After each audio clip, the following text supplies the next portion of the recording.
Now, we get to choose who we want to be.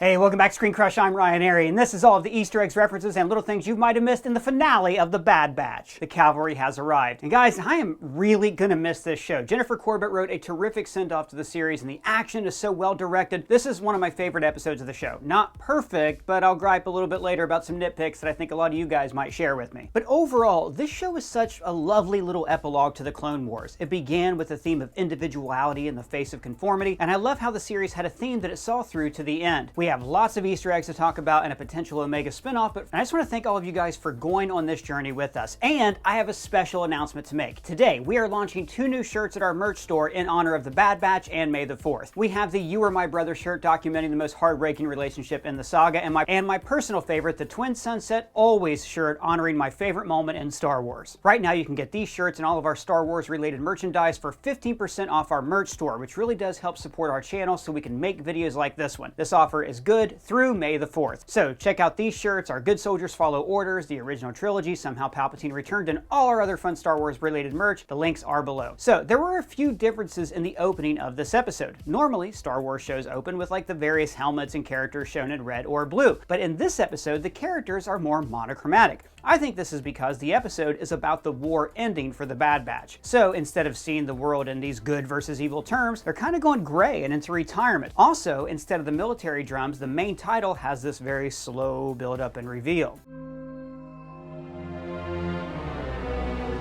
This gives the finale more of an epic feeling, but also this sounds like a dirge. Like this is truly the final act of the Clone Wars saga and the first act of the Imperial era. The title, The Cavalry Has Arrived, obviously references Squad 99 arriving to rescue Omega and the other kids, but also it could ironically refer to Tarkin arriving at Tantis at the end of the episode. The episode starts off right where the last one ended, with Imperial patrols searching for the Batch, and Hemlock goes to visit Rampart. Instead of asking him for information about the Batch though, he just wants to rub his face in his victory. Something so vital to the Empire, it makes me indispensable. Now, in a neat twist of irony, Rampart is locked up beside Nala Se. Remember, Rampart was the one who effectively ended her civilization. He seized the Kaminoan cloning labs and tech, killed her people, destroyed their city, and basically enslaved her. So it's fitting that the two of them have a rivalry and a back and forth in this episode that brings this entire series full circle. Hey person, why are you wearing that headband? You and your brother's gonna take down Snyder and his goons? Nah man, I'm gonna exercise after work. Warm weather's coming, time to commit to a workout. And I just want to be healthier, and that's why I've been drinking my foundational nutrition drink AG1. They're the sponsor of this video. This is a daily dietary supplement that makes sure that I get all the vitamins and minerals that my body needs throughout the entire day. It has 75 different ingredients, including vitamins, minerals, superfoods, probiotics, and adaptogens. AG1 supports whole body health, your brain, your gut, and your immune system. It helps give me focus, energy, and it's great for workout recovery because of its high magnesium content. It's actually perfect if you haven't worked out for a while and you're just starting to get back into it. It really cuts down on muscle soreness. And I gotta tell you guys, there are days like when we drop Easter egg videos when I cannot find the time to eat healthy, but AG1 has all the vitamins and minerals that I need. It improves my mood, lowers my stress level. It's the perfect all-in-one nutritional foundation for my day. And it's also very easy to use. You have 1 scoop. I like to add in a little bit of the D3 plus K2 to support my immune system. Shake.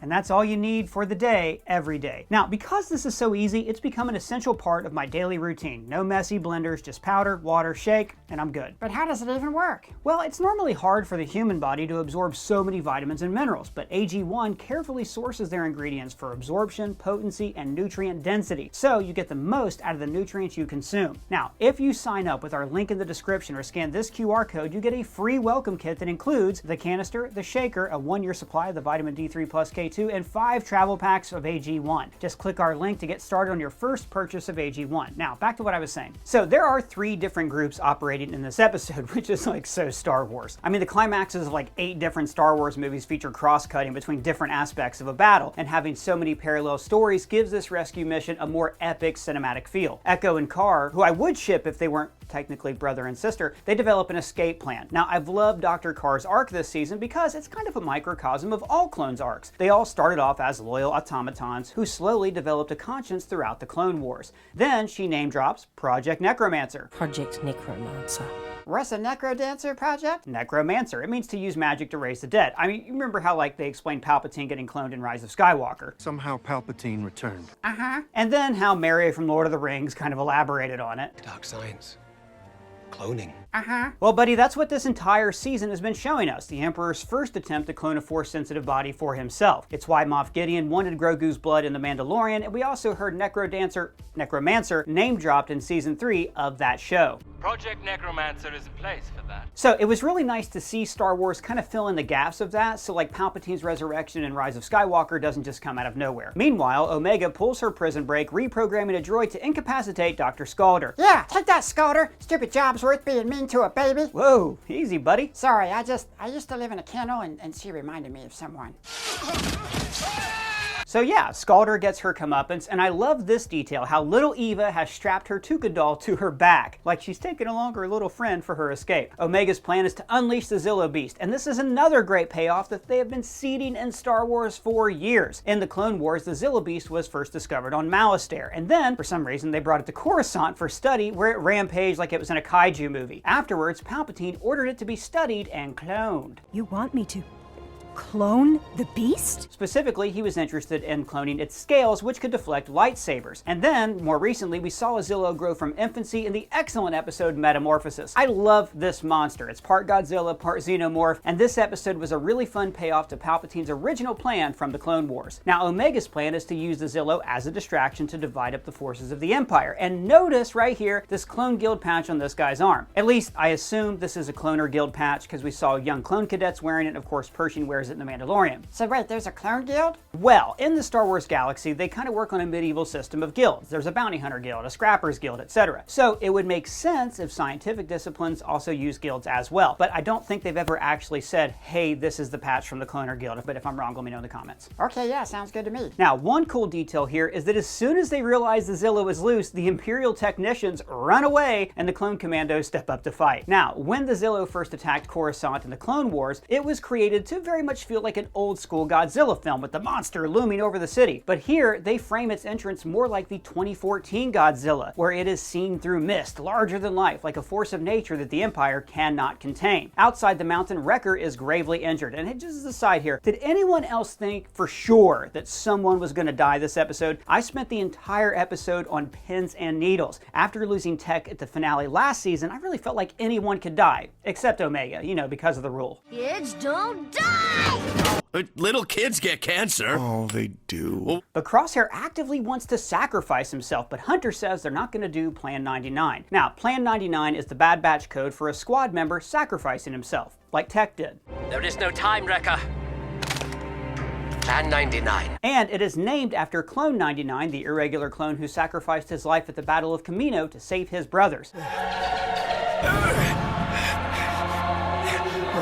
Now, 99 was created misshapen and unfit for combat, and the Bad Batch, another group of misshapen clones, have named themselves in honor of him. So Crosshair tries to say that the squad died with Tech, and I think he really wants to believe that. Like, Crosshair is somebody who doesn't really know how to live without a war. His constant hand tremors always begin at the mention of death or fighting. So later in the episode, when his hand is severed, he's symbolically being freed from a piece of his trauma, but a bit more on that later. When Omega is trying to get the Force-sensitive kids to be brave, she says, My brother Wrecker hates heights too. which is true, and I actually love when they bring that up in various episodes. When I'm up real high, I got a problem with gravity. I will say though, I was a little disappointed that their force sensitivity never came into the episode at all. Like, we saw this baby throw a potted plant around with its mind, right? So you'd think they would have some force sensitivity that they could use here. Now, I wouldn't have wanted to see them lift a bunch of wreckage, like as Empire Strikes Back showed us. That's something that takes a long time to learn. But it would have been cool if, like, I don't know, they reached a fork in the road and then the kids were like, wait, I can feel it. We have to go this way. Like, An instinct. Feeling. A force. The force brought me here. The Arabesh here reads activated as Hemlock finally unleashes his next generation of brainwashed Clone X Black Ops clones. Now, they were not like a reanimated Tech or a clone of Crosshair like we theorized, but they were completely badass. Now, in case it wasn't clear, Hemlock has been taking clones, wiping their minds, and then rewriting their brains to make them 100% obedient, like the Kaminoans first promised. They are totally obedient, taking any order without question. When have we ever followed orders. He tried to do this with Crosshair, but the process scarred Crosshair so much that he developed his hand trimmer. Now, notice how these guys have energy-based weapons and clubs. I think that they were designed to help track down and kill Jedi Knights, similar to the Purge Troopers that we see in games like Fallen Order. So, this fight was my favorite of the episode. I loved all the little details, like how the Clone X's used the TK Troopers as human shields and how they never stopped fighting or pressing forward. They even used these energy bolas to trip up the Bad Batch. And again, this seems like a weapon designed to fight Jedi. For instance, the Mandalorians have developed weapons for hundreds of years specifically to fight Jedi Knights, like Jango Fett uses his grappling hook to tie up Obi-Wan's hands. Hard to use a lightsaber if your hands are tied, so these bolas would have been a great weapon to use against Jedi. I also like that this battle has lasting consequences. Crosshair loses his hand, but in many ways, Crosshair feels like that he deserved this, like he deserved to be punished for all the wrong that he's done to his brothers. And just as the Bad Batch are captured, Omega Car and Echo rescue the kids, but Omega, like any good squad member, goes back in for her team. A good soldier never leaves a man behind. Hemlock straps down Hunter and tortures him with electricity, like we saw Vader do to Han Solo in Empire Strikes Back.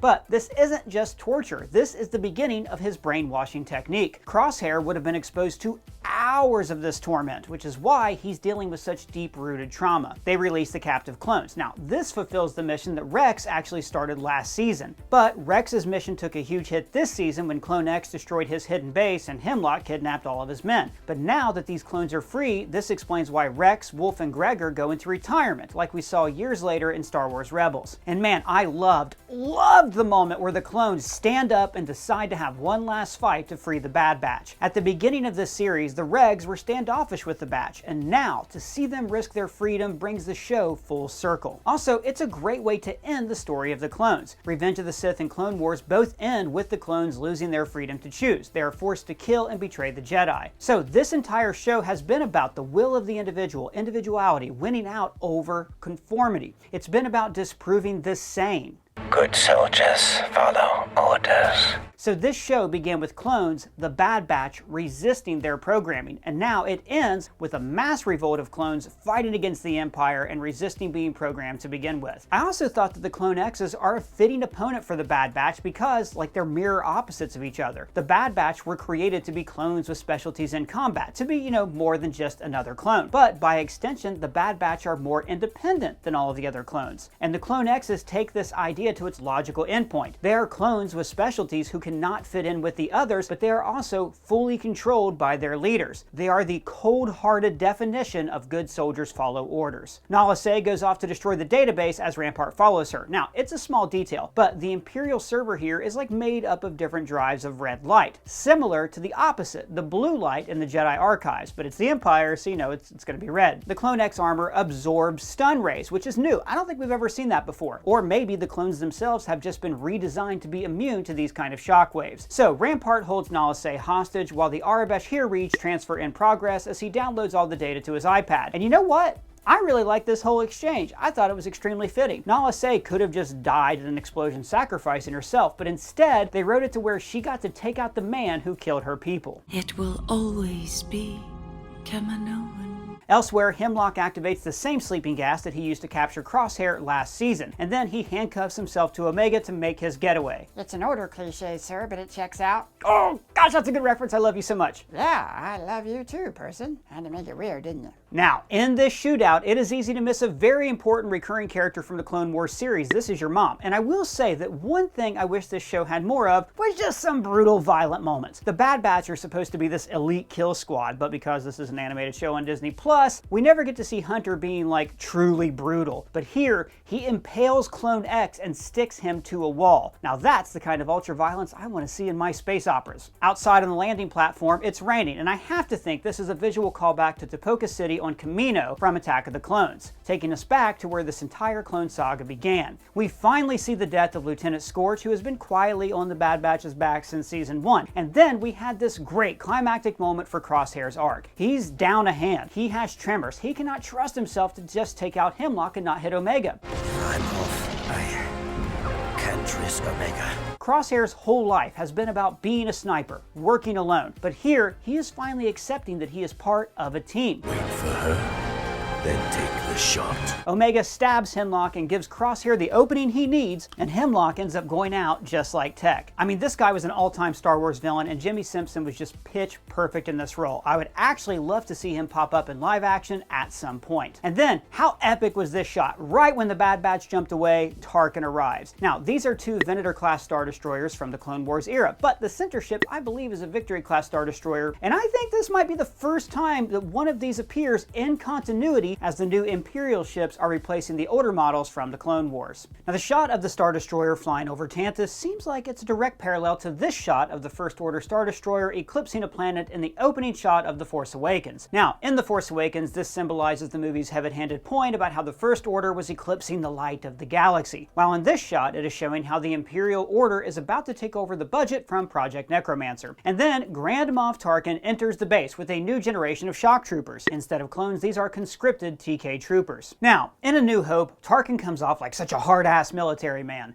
We will then crush the rebellion with one swift stroke. But in the novels and in the movie Rogue One, we also see that he's also a hatchet man. He oversees a lot of Imperial budgets, arbitrating disputes between commanders who are vying for their projects to take priority. And he's never liked Project Necromancer because he's not privy to the specifics of their mission. So here, he makes a financial decision. Shutter this facility indefinitely and redistribute all funding to Project Stardust. Project Stardust, as we learned in Rogue One, is the codename for the Death Star. It's actually weird that he's vocally promoting a secret project in the middle of all these people, but whatever. Now, when he says this, notice how there's a slower version of the Imperial March playing, the version that plays during Darth Vader's death. Governor, the databanks were destroyed.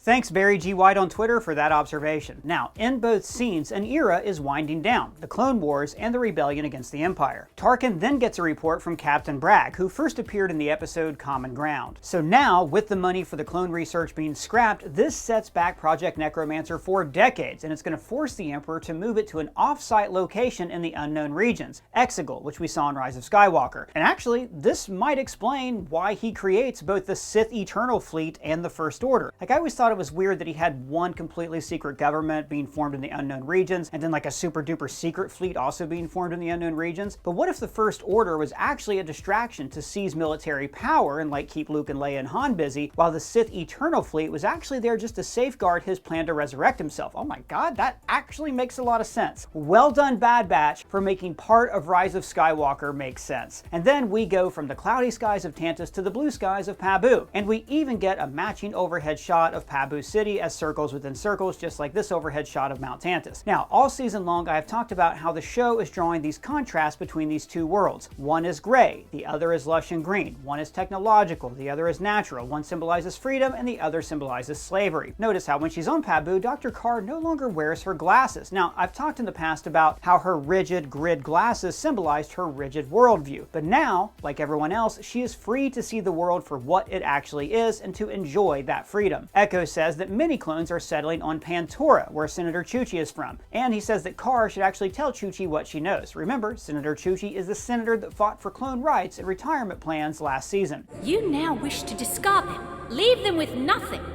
Is that how we repay them for their service? So, this entire show was basically leading up to the clones finally being able to say this. Now, we get to choose who we want to be. Like what? Whatever we want, kid. So it's a perfect ending, but then we get an epilogue. Omega has a hidden shuttle in the same secret landing bay where Asajj Ventress landed. Now, I'm guessing this is maybe 12 to 15 years later. Omega is now a young woman, while Hunter has grown old. Remember, most clones age at twice the normal rate, while Omega is unaltered, so she ages normally. Gonki and Batcher are both still around though, although Batcher is slow and fat. The rebellion needs pilots now more than ever. Hunter wants to keep her safe, but she reiterates that what they actually fought for is her freedom to choose. It's my fight. And I kind of wonder if this whole thing is setting up some kind of Omega spinoff. Like, Omega could appear in the comics, fighting alongside Leia and Luke. Or maybe she can pop up in The Mandalorian or in the Filoniverse as a Force-sensitive rebel veteran. Hell, she might even cameo in that Dave Filoni Culmination movie. That would be really cool. In the cockpit, we see that she's bringing along Tech's broken goggles to show that a piece of her brothers will always be with her. And man, What a ride, guys. I want to thank all of you so much for watching this show with us. We have covered every single episode of The Bad Batch since 2021, and the show has a special place in my heart. As we've covered this show, the channel has grown leaps and bounds, and it's all because of you guys. But look, this is not goodbye. We've got like a George Lucas video essay coming up in a few days that I can't wait to show you. We've got Tales of the Empire, Acolyte. You know that if it's going to be Star Wars, we are going to be right here waiting to talk about it with you. So, what did you guys think about the finale? Let me know your thoughts down in the comments below or at me on Twitter. And if it's your first time here, welcome to the channel. Please subscribe, smash that bell for alerts. For ScreenCrush, I'm Ryan Airy.